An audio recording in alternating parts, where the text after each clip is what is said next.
Hello friends, എല്ലാവർക്കും നമസ്കാരം. നിങ്ങൾ ഏവരും കാത്തിരിക്കുന്ന അലീനയുടെ നാളത്തെ വിശേഷത്തിലേക്ക് എല്ലാ കൂട്ടുകാർക്കും സ്വാഗതം. എല്ലാവർക്കും നല്ലൊരു ശുഭരാത്രി നേർന്നുകൊണ്ട് തന്നെ നമുക്ക് നാളത്തെ സൂപ്പർ ഹിറ്റ് വിശേഷത്തിലേക്ക് കടന്നാലോ. അപ്പൊ അതിനു മുമ്പായിട്ട് ആരെങ്കിലും നമ്മുടെ ചാനൽ ആദ്യമായിട്ട് കാണുന്നുണ്ടെങ്കിൽ ഒന്ന് സബ്സ്ക്രൈബ് ചെയ്ത് വെച്ചോളൂ. നമ്മുടെ വീഡിയോ ഇഷ്ടപ്പെടുന്നവരാണെങ്കിൽ ഒരു ലൈക്ക്, ഒരു ഹൈപ്പൊക്കെ അടിച്ചിട്ട് വീഡിയോ കാണാൻ വേണ്ടി ശ്രമിക്കണം. ഞാൻ പറഞ്ഞു പോറാക്കുന്നില്ല, നേരെ വിശേഷത്തിലേക്ക് തന്നെ കടക്കുകയാണ്.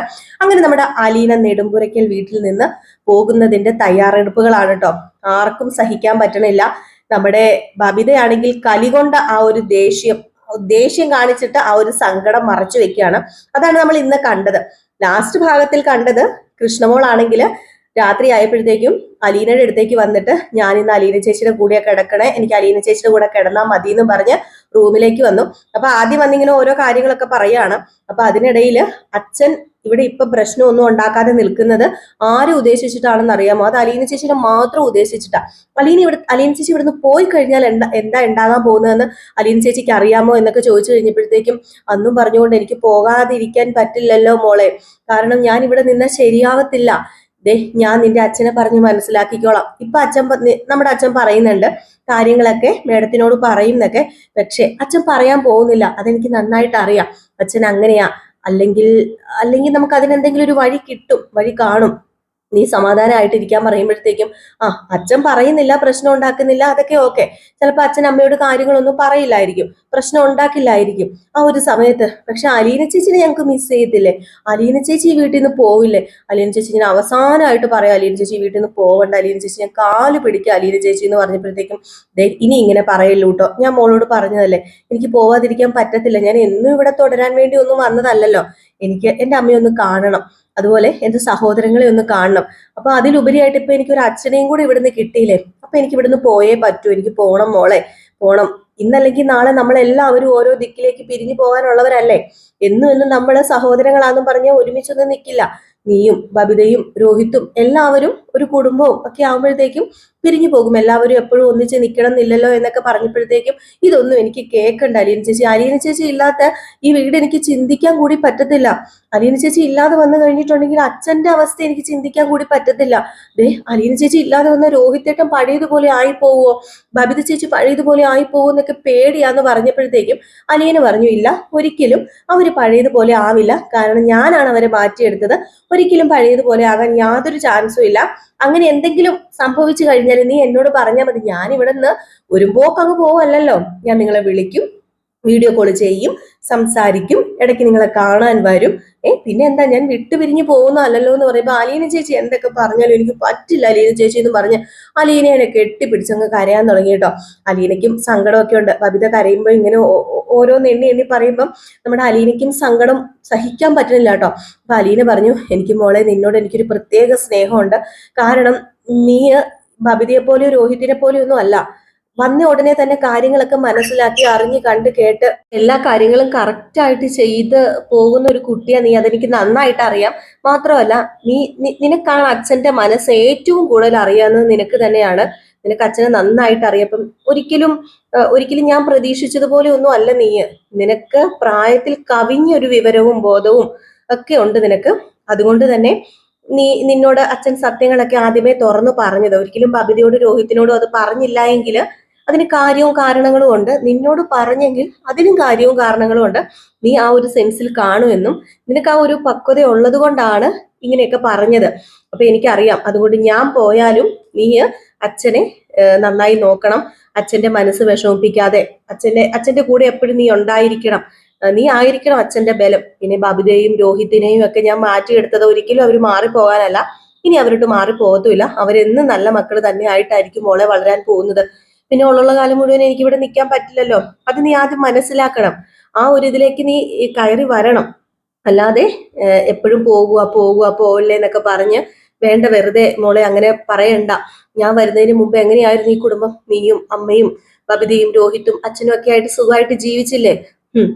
അലീന ചേച്ചി വരുന്നതിന് മുമ്പ് ഈ കുടുംബം എങ്ങനെയാണെന്നേ വ്യക്തമായിട്ട് എനിക്കറിയാം.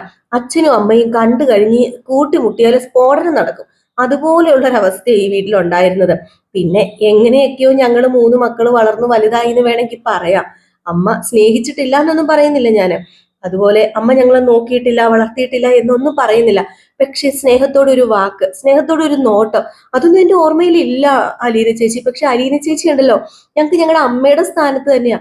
അലീന ചേച്ചി വന്നതിൽ പിന്നെ വാത്സല്യം എന്താണെന്നും സ്നേഹം എന്താണെന്നും, അതുപോലെ തന്നെ ഞങ്ങൾക്ക് ഇഷ്ടമുള്ള ഫുഡ് ഉണ്ടാക്കി തരിക, ഞങ്ങളെ പേടിപ്പിക്കാതിരിക്കുക, ഞങ്ങളെ നേർവഴിക്ക് നടത്തുക, അത് സ്നേഹത്തിലൂടെ. അത് അലീന ചേച്ചിയുടെ കയ്യിൽ നിന്നല്ലേ ഞങ്ങൾക്ക് കിട്ടിയത്. അതൊന്നും അത്രയ്ക്ക് പെട്ടെന്ന് മറക്കാനോ, അതൊക്കെ കിട്ടാതെ വരുമ്പോൾ ഞങ്ങൾക്ക് ഉണ്ടാകുന്ന ബുദ്ധിമുട്ട്, അതൊന്നും അലീന ചേച്ചിക്ക് പറഞ്ഞ് മനസ്സിലാകത്തില്ല. അലീന ചേച്ചി ആരാന്ന് അലീന ചേച്ചിക്ക് അറിയില്ലായിരിക്കും. കേട്ടിട്ടില്ലേ, നമ്മുടെ വലിപ്പം നമുക്ക് മനസ്സിലാകത്തില്ല. അതുപോലെ തന്നെ അലീന ചേച്ചി ആരാണെന്നോ എന്താണെന്നോ അലീന ചേച്ചിക്ക് അറിയില്ല. പക്ഷെ ഞങ്ങൾക്ക് നന്നായിട്ട് അറിയാം. അലീന ചേച്ചി ഇല്ലാത്ത ഈ വീട് എനിക്ക് പറ്റില്ല. ഞാനൊരു കാര്യം ചോദിച്ചോട്ടെ, അലീന ചേച്ചിയുടെ കൂടെ ഞാനും വന്നോട്ടെ ചേച്ചി, പ്ലീസ് ചേച്ചി. ഞാനും അലീന ചേച്ചി എവിടെയാ പോകുന്നതെന്ന് വെച്ചാൽ ഞാനും അങ്ങോട്ടേക്ക് വരിക എന്ന് പറഞ്ഞ് അങ്ങ് തുടങ്ങി. ഇതൂടെ കേട്ടപ്പോഴത്തേക്കും നമ്മുടെ അലീനയുടെ പിടിവിട്ട് പോയിട്ടോ. അലീന പറഞ്ഞു, മോളെ കരയാതിരിക്കും, മോളെ കരയണ്ട, എല്ലാത്തിനും ഒരു പോംവഴി ഉണ്ടാവുമല്ലോ, മോള് കരയാതിരിക്കുക. നിങ്ങളുടെ അമ്മ മാറ്റിയെടുക്കാനായിട്ട് സാധിക്കും. നിങ്ങൾ 3 മക്കൾ വിചാരിച്ചാല് അമ്മേനെ മാറ്റിയെടുക്കാം, അച്ഛനെ മാറ്റിയെടുക്കാം, എല്ലാവരെയും മാറ്റിയെടുക്കാനായിട്ട് കഴിയും. പിന്നെ അച്ഛനല്ലേ എന്നെ കൊണ്ടുപോകുന്നത്, സേഫ് ആയിട്ടുള്ള ഒരു സ്ഥലത്തല്ലേ എന്നെ കൊണ്ടുപോകുന്നത്. അത് ഓർത്തിട്ട് നിങ്ങൾ സമാധാനിച്ചിരിക്കാനൊക്കെ പറയാണ്. അപ്പൊ വീണ്ടും നമ്മുടെ കൃഷ്ണമോൾ ഓരോന്ന് പറഞ്ഞ് എണ്ണിപ്പിറക്കി ഇങ്ങനെ കരയാണ് കേട്ടോ. ഏതായാലും നേരം പരപരാ വെളുത്തു കഴിഞ്ഞപ്പോഴത്തേക്കും നമ്മുടെ അലീന രാവിലെ എണീറ്റ് ബ്രേക്ക്ഫാസ്റ്റ് ഒക്കെ ഉണ്ടാക്കാൻ വേണ്ടി നേരെ കിച്ചണിലേക്ക് കയറി വരികയാണ്. കിച്ചണിലേക്ക് കയറി വന്നത് എന്താ നിൽക്കുന്നു അവിടെ ബബിതയും കൃഷ്ണയും. ഏതായാലും ഇത് കണ്ട ഉടനെ, ഇതെന്താ നിങ്ങൾ രാവിലെ എണീറ്റ് ഇതിനകത്ത് നിൽക്കുന്നതെന്ന് ചോദിച്ചപ്പോൾ, അത് പിന്നെ ഇന്ന് ബ്രേക്ക്ഫാസ്റ്റ് ഉണ്ടാക്കാൻ പോകുന്ന അലീന ചേച്ചി അല്ല, ഞാനും ബബിതേച്ചി ഇനി ബ്രേക്ക്ഫാസ്റ്റ് ഉണ്ടാക്കാൻ പോകുന്നതെന്ന് പറഞ്ഞപ്പോൾ, നീയും ബബിതയോ എന്താ മോളെ ഈ പറയുന്നത്? മര്യാദയ്ക്ക് പൊക്കെ ഞാൻ ബ്രേക്ക്ഫാസ്റ്റ് ഉണ്ടാക്കിക്കോളാം എന്ന് പറയാം. വേണ്ട, ഇനി അടുക്കളയില് അലീന ചേച്ചി കേറണ്ടെന്ന് പറഞ്ഞാൽ കേറണ്ട, ഞങ്ങൾ ഉണ്ടാക്കിക്കോളാം. ഇവിടുന്ന് പോവുമല്ലേ, ഇനി എന്നും ഞങ്ങൾക്ക് ഉണ്ടാക്കി തരാൻ അലീന ചേച്ചി ഉണ്ടാവുമോ? ഇല്ലല്ലോ. അപ്പൊ പിന്നെ ഞങ്ങളെ എങ്ങനെ ഉണ്ടാക്കണേന്നൊന്ന് നോക്കിക്കോട്ടെ, ഞങ്ങൾ ഉണ്ടാക്കിക്കോളാം എന്ന് പറഞ്ഞപ്പോഴത്തേക്ക്, എന്താ നീ മത്സരിക്കുകയാണോ, അതോ വാശിയാണോ നീ കാണിക്കണത്? അലീന ചേച്ചി വാശി പിടിച്ചല്ലേ ഇവിടുന്ന് പോകാൻ നിൽക്കുന്നത്, ആ വാശി ഞങ്ങൾക്ക് ഉണ്ടെന്ന് കരുതിക്കോ. അതുകൊണ്ട് അലീന ചേച്ചി ഇന്ന് ബ്രേക്ക്ഫാസ്റ്റ് ഉണ്ടാക്കണ്ട, ഞങ്ങൾ ഉണ്ടാക്കിക്കോളാം എന്ന് പറഞ്ഞുകൊണ്ട് അവിടെ നിന്ന് നമ്മുടെ 2 തുള്ളല് കേട്ടോ. അപ്പൊ ബബിതയല്ല, സോറി, രോഹിത് വരാണ്ട്. അപ്പൊ രോഹിത് വന്ന് ചോദിച്ചു, ഇതെന്താ, ഇവിടെ എന്താ പ്രശ്നം, ഇവിടെ എന്താ ഒരു ബഹളം എന്ന് ചോദിച്ചപ്പോഴത്തേക്കും അലീന പറഞ്ഞു, കണ്ടോ രോഹിത്, ഇവളുമാർ എന്നെ അടുക്കളയിൽ കേറ്റണില്ല എന്ന് പറഞ്ഞപ്പോഴത്തേക്കും കൃഷ്ണമോള് പറഞ്ഞു, എന്തിനാ കേട്ടണ രോഹിതേട്ടാ, നാളെ മുതലേ ഞാനും ബബിതേച്ചിയും തന്നെയല്ലേ ഇവിടെ എല്ലാം ഉണ്ടാക്കേണ്ടത്, അല്ലെങ്കിൽ വേറെ ആരെങ്കിലും. പിന്നെ എന്തിനാ അലീന ചേച്ചി ഇന്നും കൂടെ നിന്ന് സഹായിക്കണത്?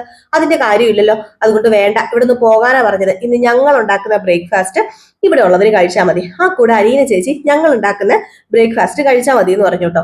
അപ്പൊ ഈ ഒരു സമയത്ത് നമ്മുടെ അലീന, ഓഹോ അത്രയ്ക്ക് വാശിയാണോ, എന്നാ പിന്നെ ആയിക്കോ, നിങ്ങൾ ഉണ്ടാക്കുന്ന ബ്രേക്ക്ഫാസ്റ്റ് ഞാൻ കഴിച്ചോളാം, അതിനിപ്പോ എന്താ, എന്താ മര്യാദയ്ക്ക് അങ്ങ് പോകാൻ നോക്കിക്കേ എന്ന് പറയുമ്പോഴത്തേക്കും നമ്മുടെ രോഹിത് അവിടെ നിൽക്കാം.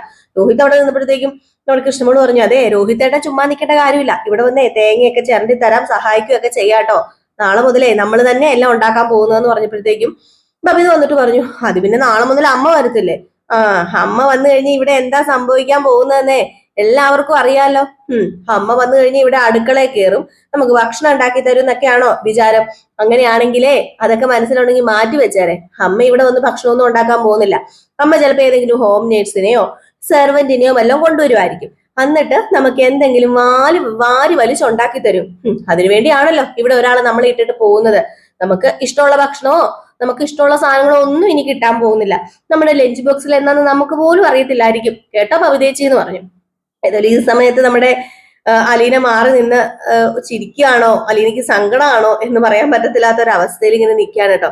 അപ്പോഴത്തേക്കും നമ്മുടെ ബബിത ഇപ്പൊ ഞാൻ വരാന്ന് പറഞ്ഞുകൊണ്ട് നേരെ റൂമിലേക്ക് കയറി കഴിഞ്ഞപ്പോഴത്തേക്കും നമ്മുടെ ബബിതയ്ക്ക് സത്യം പറഞ്ഞു കഴിഞ്ഞിട്ടുണ്ടെങ്കിൽ അത്രയും നേരം സംസാരിച്ച് തർക്കിച്ചൊക്കെ നിൽക്കണുണ്ടായിരുന്നു.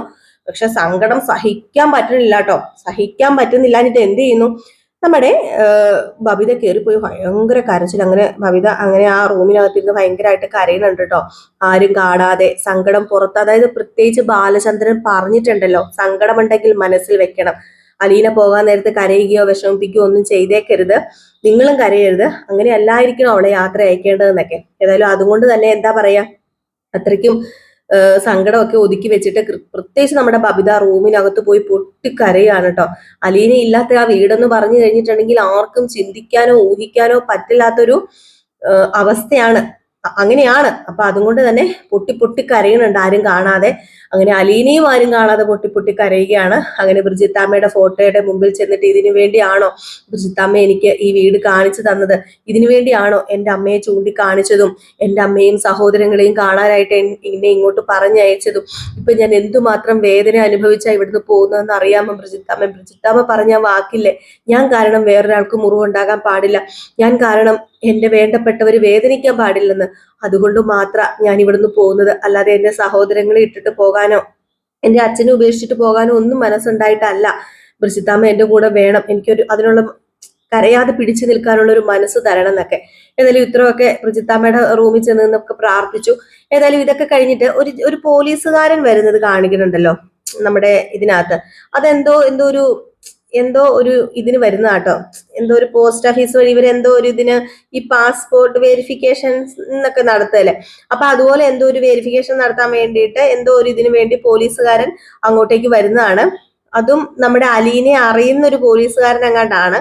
അപ്പം അതിനെക്കുറിച്ച് ഞാൻ കൂടുതൽ ഡീറ്റെയിൽസ് പറയുന്നില്ല. ഇനിയിപ്പോ നാളെ കറക്റ്റ് അല്ലെങ്കിൽ നിങ്ങൾ പറയുമല്ലേ ഞാൻ പറയുന്നത് നുണയാണെന്ന്. അപ്പൊ അതുകൊണ്ട് എനിക്ക് ആ ഒരു ഇത് നമുക്ക് കറക്റ്റ് ആയിട്ട് അറിയത്തില്ല. ഏതായാലും ഒരു പോലീസുകാരൻ വരുന്നുണ്ട്, എന്തോ ഒരു വെരിഫിക്കേഷൻ അങ്ങനെ എന്തോ ഒരു ഇത് എടുക്കാൻ വേണ്ടി വരുന്നതാണ് കേട്ടോ നമ്മുടെ ആ ഒരു പോലീസുകാരൻ വരുന്നത്.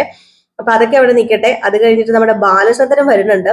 അപ്പൊ ബാലചന്ദ്രൻ വന്ന് വെറും കൈയോട് കൂടിയല്ല കേട്ടോ നമ്മുടെ ബാലചന്ദ്രൻ വന്നേക്കുന്നത്.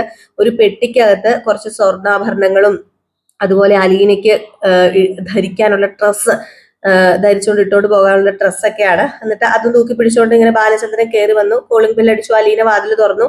അപ്പോഴത്തേക്കും ഒരു പെട്ടി കയ്യിലുണ്ട്. അച്ഛനായിരുന്നോ, അച്ഛൻ ഇന്നെന്താ നേരത്തെ എന്നൊക്കെ ചോദിച്ചപ്പോഴത്തേക്ക് ഇന്ന് നേരത്തെ വരാൻ തോന്നി, ഇത് നീ പിടിക്കാൻ പറഞ്ഞിട്ട് ആ ഒരു പെട്ടി കയ്യിൽ കൊടുത്തിട്ട് പറഞ്ഞു, ഇത് നിനക്കുള്ള ഡ്രസ്സും കുറച്ച് ഓർണമെന്റ്സ് ഒക്കെയാണ്, ഇതൊക്കെ ഇട്ടിട്ട് വേണം നാളെ നീ ഇവിടുന്ന് പോകാനായിട്ടെന്ന് പറഞ്ഞു കേട്ടോ. ഇത് നീ ഇപ്പൊ തുറക്കണ്ട, നീ റൂമിനകത്ത് ചെന്നിട്ട് തുറന്നു നോക്കിയാൽ മതി.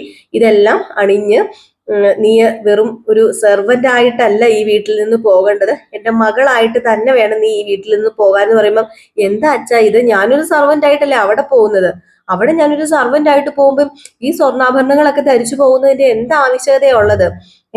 അതെങ്ങനെ ശരിയാകും? ഒരു സെർവന്റ് ഇത്ര സ്വർണവും ഇത്രയും അലങ്കാരം ഒക്കെ ആയിട്ട് ഞാൻ അങ്ങോട്ടേക്ക് കിട്ടിയിരുന്നുള്ളത് എന്തിനാന്ന് ചോദിക്കുമ്പം, ഞാൻ പറയുന്നത് നീ കേക്ക്, നീ എന്റെ കൂടെ വരുമ്പം ഇതിനകത്തുള്ളതെല്ലാം, ഞാൻ ഇതിനകത്ത് മേടിച്ചു വെച്ചിരിക്കുന്ന എല്ലാ സ്വർണ്ണാഭരണങ്ങളും ധരിച്ചു വേണം വരാനായിട്ട്. ഞാൻ ഇതിനകത്ത് വെച്ചിരിക്കുന്ന ഡ്രസ്സ് വേണം നീ ഉടുക്കാനായിട്ട്. ഇതൊരു സാരിയാണ്, ആ സാരി ഉടുത്ത് എനിക്ക് നിന്നെ അങ്ങനെ കാണുന്ന, സാരി ഉടുത്ത് സ്വർണ്ണമൊക്കെ ഇട്ട് എനിക്ക് നിന്നെ കാണണം മോളെ എന്ന് പറയുകയാണ് കേട്ടോ. അങ്ങനെ നമ്മുടെ അലീന ആ ഒരു ബാഗുമായിട്ട് നേരെ കയറി ചെല്ലുക റൂമിലേക്ക്. അങ്ങനെ തുറന്നു നോക്കി കഴിഞ്ഞപ്പോഴത്തേക്കും കുറേ സ്വർണ്ണങ്ങളുണ്ട് കേട്ടോ. കയ്യിലും കാതിലും കഴുത്തിലും കാലിലും ഒക്കെ ഇടാനായിട്ട് കുറെ സ്വർണ്ണാഭരണങ്ങളും ഒരു ഗോൾഡൻ സിൽക്സില് ഒരു സാരി, ഒരു അടിപൊളി സാരിയൊക്കെ ഉണ്ട്. അപ്പൊ ഇതൊക്കെ കണ്ടിട്ട് എന്താ പറയാ, നമ്മുടെ അലീന നെഞ്ചു പൊട്ടി നിൽക്കുന്ന ഒരു അവസ്ഥയാണ് കേട്ടോ. ഇതൊക്കെ നമ്മുടെ ബാലചന്ദ്രൻ അലീനയ്ക്ക് സമ്മാനമായിട്ട് കൊടുക്കുന്നതാണ്. അതും ബാലചന്ദ്രന്റെ ജ്വല്ലറിയിൽ നിന്നും ജൗളിക്കടയിൽ നിന്നും വെച്ച് നോക്കിയതിൽ ഏറ്റവും കൂടുതൽ വിലപിടിപ്പുള്ള ഒരു സാരിയും അതുപോലെ തന്നെ ഏറ്റവും കൂടുതൽ വിലപിടിപ്പുള്ള സ്വർണ്ണാഭരണങ്ങളൊക്കെ ആയിട്ട് നമ്മുടെ ബാലചന്ദ്രൻ കൊടുത്തിരിക്കുന്ന ആ ഗിഫ്റ്റ് കണ്ട് കണ്ണ് നിറഞ്ഞ് വല്ലാത്തൊരു സിറ്റുവേഷനിലാണ് നമ്മുടെ അലീന. അങ്ങനെ അലീനയെ യാത്ര അയക്കുന്നതിന്റെ വിശേഷങ്ങളൊക്കെയാണ് നാളെ നമ്മൾ കാണാൻ പോകുന്നത്. നാളെയല്ല, നാളെയും മറ്റന്നാളും ഒക്കെ ആയിട്ട് അലീന നെടുമ്പുരയ്ക്കൽ വീട്ടിൽ നിന്ന് സ്വന്തം അച്ഛന്റെ വീട്ടിലേക്ക്, സ്റ്റാൻലിയുടെ വീട്ടിലേക്ക് ഒരു നവവധുവിനെ പോലെയാണ് നമ്മുടെ ബാലചന്ദ്രൻ അലീനയെ യാത്രയാക്കുന്നത് കേട്ടോ. അപ്പം ത്രില്ലിംഗ് ആയിട്ടുള്ള എപ്പിസോഡുകളാണ് നാളെയും മറ്റന്നാളും നമ്മൾ കാണാൻ പോകുന്നത്. മിസ് ചെയ്ത് കളയരുത് കേട്ടോ. നമ്മുടെ അലീന അറിയാൻ പോവുകയാണ്, അലീന പോകുന്നത് എങ്ങോട്ടാണ്, തന്റെ അച്ഛന്റെ അടുത്തേക്കാണ് പോകുന്നത്. അതും വെറുതെ ഒരു സെർവന്റ് ആയിട്ടൊന്നുമല്ല, അവിടെ രാജകുമാരിയെ പോലെ നമ്മുടെ അലീന ജീവിക്കും. ഏതായാലും കാത്തിരുന്ന് തന്നെ കാണാം എന്തൊക്കെ സംഭവിക്കാൻ പോകുന്നതെന്ന്. അപ്പൊ എല്ലാവരും കാത്തിരിക്കുക. ലൈക്ക് ചെയ്യാനും ഹൈപ്പ് ചെയ്യാനൊന്നും മറക്കരുത്. കൂടെ സബ്സ്ക്രൈബ് ചെയ്യണം കേട്ടോ. ആരെങ്കിലും ആദ്യമായിട്ട് കാണുന്നുണ്ടെങ്കിൽ നമ്മുടെ ഫേസ്ബുക്ക് പേജിലാണ് കാണുന്നതെങ്കിൽ ഫോളോ ചെയ്യണം, ലൈക്ക് ചെയ്യണം. അതുപോലെ നിങ്ങളുടെ സജഷൻസ് ഒക്കെ നമുക്ക് കമന്റിലൂടെ അറിയിക്കണം കേട്ടോ. അത് പോസിറ്റീവ് ആണെങ്കിലും നെഗറ്റീവ് ആണെങ്കിലും നമ്മൾ ആ ഒരു ഇതിൽ മാത്രമേ എടുക്കത്തുള്ളൂ. അപ്പൊ Tata bye bye, next video ആയിട്ട് കാണാമേ.